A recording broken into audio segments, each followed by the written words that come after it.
Renewal speaks of regeneration, earth reawakening for spring's new growth, sowing our seeds for the future.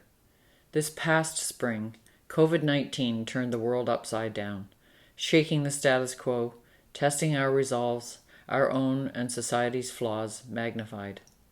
For me, renewal continues to speak to my determination to recycle and revitalize materials, rebuking society's environmental and ethically toxic demands for never-ending wasteful growth.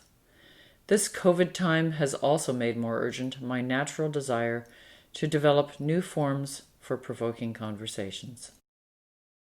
I had stowed away remnants of vintage fabrics for over 40 years when I was last designing and selling my one-of-a-kind brand of clothing. These beautiful textiles, with their satisfying tactile nature, culturally diverse and intriguing, are still stable, some now close to a century old. They remain far removed from the low-priced synthetic mixes of fabrics in today's fast fashions. Recently, I added a studio loft space to my home with room enough to hold small gatherings. So I returned to these vintage textiles for minimal and beautiful seating, sewing them into bolsters, the kind used for meditation or conversations. Reflecting my interest in our psychological makeup and thinking about the patchwork nature of these bolsters, I applied to each the name of a different archetype based in Jungian psychology. In a recent book by Carolyn Myss, she discusses how, by coming to understand our archetypes, they may have a profound impact on how we live our lives, allowing us to achieve our personal best. My patchwork motifs are manipulated to suit the archetype wherever possible. I also acknowledge that patchworking, quilting, rug hooking, and other domestic crafts common to cultures around the world, originally out of necessity, were always regarded as women's work and therefore not worth considered recognition. We've come a long way since then and still have a ways to go. My idea was to ask the invited studio guests to choose which archetypes they felt attracted to sit on and perhaps share a related story before the main event. Questions could arise about the deep archetypal attractions or repulsions we have. Why do we repeat certain patterns of behavior? What archetypes are commonly shared? Let's take into account everybody's 4 constant archetypes at work: the child, victim, prostitute, and saboteur. Others here are in my house of 12, and many more I found common enough, maybe in some of yours. Living in these surreal times, we could all use some bolstering about now.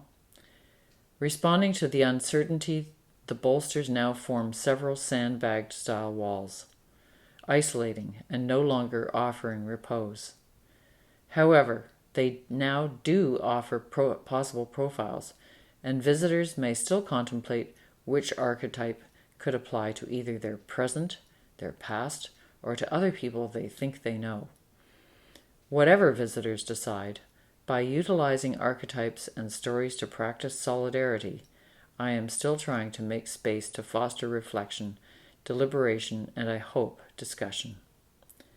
I made these archetype bolsters using pieces from my collection of vintage textiles, mainly cotton and cotton-filled, which I made in 2019 and 2020. Archetypes describe so much more than life situations or professions. I relate strongly to some of these in this formation and to a sprinkle in the rest of the formations. These include wounded child, artist, alchemist, queen, pioneer, warrior, storyteller, beggar, student, angel, and rescuer. This is perhaps everyone's wish for a special kind of good friend, and let's hope some of these archetypes are present in everyone. Advocate, goddess, detective, mentor, companion, seeker, orphan child, mystic, rebel, and engineer. The combination of these 4, mediator, magical child, mother, and prostitute, seem relevant to mainly women who find themselves having to wear many hats for their family and their own self-preservation, having internalized patriarchal messages while trying to survive in a male-dominant culture. But really, these can easily apply to males also. The prostitute archetype tests our faith in ourselves. It's about not selling ourselves short in a toxic situation, a bad job or relationship for financial or social security. Here's a grouping some may be familiar with: lover, eternal child, trickster, networker, vampire, victim, father, hedonist, and liberator. After placing this combination together, I realized I had described important aspects of the sitting U.S. president and other destructive world leaders. Saboteur, God, king, gambler, dilettante, and hero. Since I have had 6 months of extra time due to the gallery shutdown, I had time to explore, eventually developing 12 wall pieces. These wall works were going to be 12 more bolster coverings, but the fabric pieces were getting smaller and smaller, and through much analysis were better viewed on the wall, each offering a different emotional impact. They are detailed with handmade lace, mother-of-pearl buttons, and other exceptional vintage notions. Some of my more modern 40-year-old block prints, window screening, and bits of computer boards also appear. They show more painterly unfinished edges, as I'm not trying to make the perfect quilt. They hang easily on 2 screws across a wooden dowel. I thought I would also combine older sculptures renewed by their association, but due to 6 months extra working time, only one now remains in the show. From enchanting vintage drapery and upholstery fabrics to flotsam found on many beaches, this sculptural installation draws on materials collected over time. The beach flotsam came together in this vessel, turgid tides, with a personal family story, pre-plastics, pre the mass marketing waste we are enveloped in now. While I pick driftwood, I pick garbage. Other life forms are also attracted to these appealing colors and forms, ingesting the broken down bits and absorbing their poisons. Within this illuminated translucent boat form, its lacy edges mimicking the frothy tide, the plastic debris placed inside may simply remind us of pretty kaleidoscopic bits.